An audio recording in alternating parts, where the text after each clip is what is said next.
Selamat malam. Salam sejahtera untuk kita semua. Bismillahirrahmanirrahim.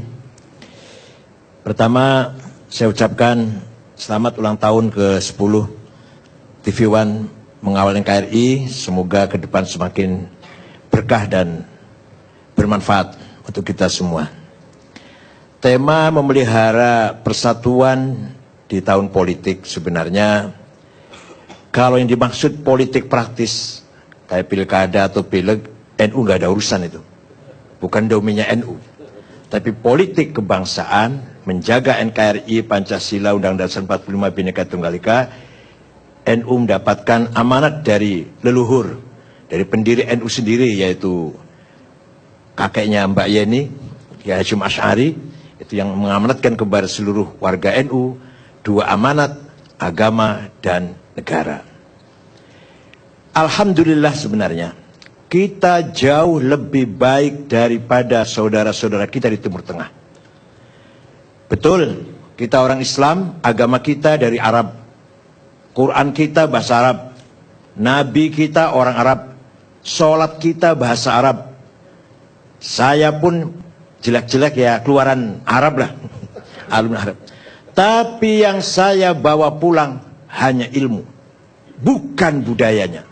Pak Quraish Shihab, Gus Dur sendiri dari Arab, Pak Amin dari Mesir, Pak Amin ya, iya, terus ke Amerika dan yang lain-lain lah. Pulang membawa ilmu, bukan membawa budaya. Kenapa? Karena budaya kita jauh lebih mulia, lebih baik, lebih bermartabat daripada bangsa Arab. Kenapa? Nah, ini perlu kita sedikit.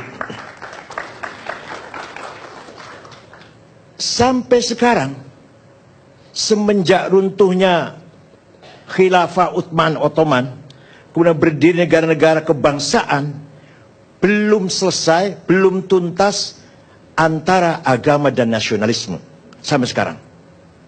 Di kita alhamdulillah Kiai Hasyim Asy'ari, Kiai Ahmad Dahlan, Kiai Haji Agus Salim, Kiai Haji Kahar Mudzakkir, Laimena, Maramis, semuanya sudah menganggap selesai antara hubungan antara agama dan negara dengan prinsip nasionalisme dan kebinekaan.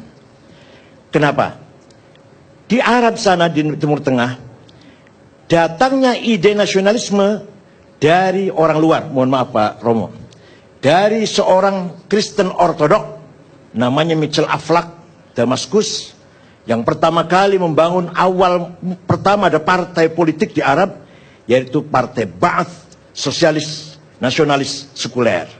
Melahirkan tokoh-tokoh aktivis nasionalis, sekuler, sosialis, Jamal Nasir, Anwar Sadat, Hafid Asad, Saddam Hussein, Muammar Gaddafi, Ja'far Numeri, Hawari Boumediene. Itu presiden-presiden semuanya nasionalis, sosialis, sekuler. Artinya apa? Artinya sebenarnya datangnya nasionalisme di Arab setengah dipaksakan. Karena ingin merebut kemerdekaan dari penjajah, Suriah, Aljazair, Tunis dari Prancis, Irak, Mesir dari Inggris. Hanya karena semangat ingin merebut kebangsaan, ingin merebut kemerdekaan, maka semangat nasionalisme dilahirkan setengah dipaksa. Beda dengan Indonesia. Kiai Hasyim Asy'ari, pendiri NU itu, mengatakan jargon, mengeluarkan jargon hubbul waton minal iman, nasionalisme bagian dari iman, tahun 15. Masih wilayah Islam masih di bawah pimpinan khilafah sentral khilafah Ottoman di Turki. Hasyim Asy'ari sudah mengajarkan nasionalisme bagian dari iman. Maka artinya nasionalisme kita bukan datang dari luar, bukan impor, tapi betul-betul kecerdasan para ulama kita NU maupun Muhammadiyah dan syariat Islam yang menggabungkan antara agama dan budaya, antara agama dan politik kebangsaan sudah selesai. Ini yang saya maksud Islam Nusantara. Bukan madhab, bukan aliran baru Islam Nusantara, tapi tipologi, ciri khas, kalau bahasa Arabnya khosois Islam yang kita ciri khas Islam umat Islam Nusantara, menggabungkan antara agama dan budaya. Bukan hanya menggabungkan, bahkan agama kita bangun di atas budaya. kecuali budaya bertentangan dengan syariat Islam seperti hubungan seks bebas atau minum khamr atau LGBT, itu kita tolak kalau itu. Tapi kalau selama budaya itu tidak melanggar syariat, kita jadikan infrastruktur agama. Contoh yang gampang dah, yang gampang aja contohnya, nggak usah. Baju batik budaya untuk sholat, bagus banget itu. Baju batik untuk sholat. Yang kurang benar menurut saya, minimal menurut saya, gamis untuk demo, itu yang kurang benar itu. Itu namanya agama untuk budaya. Kalau kita gamis untuk salat, untuk apa? Untuk beramal baik. Budaya kita jadikan fondasi dari agama. Itu yang saya maksud Islam Nusantara.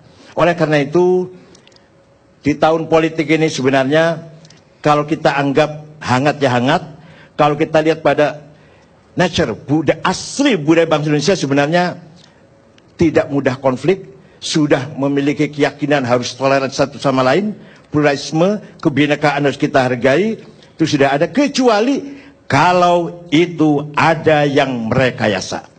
Kalau ada yang berkepentingan untuk menciptakan kegaduhan.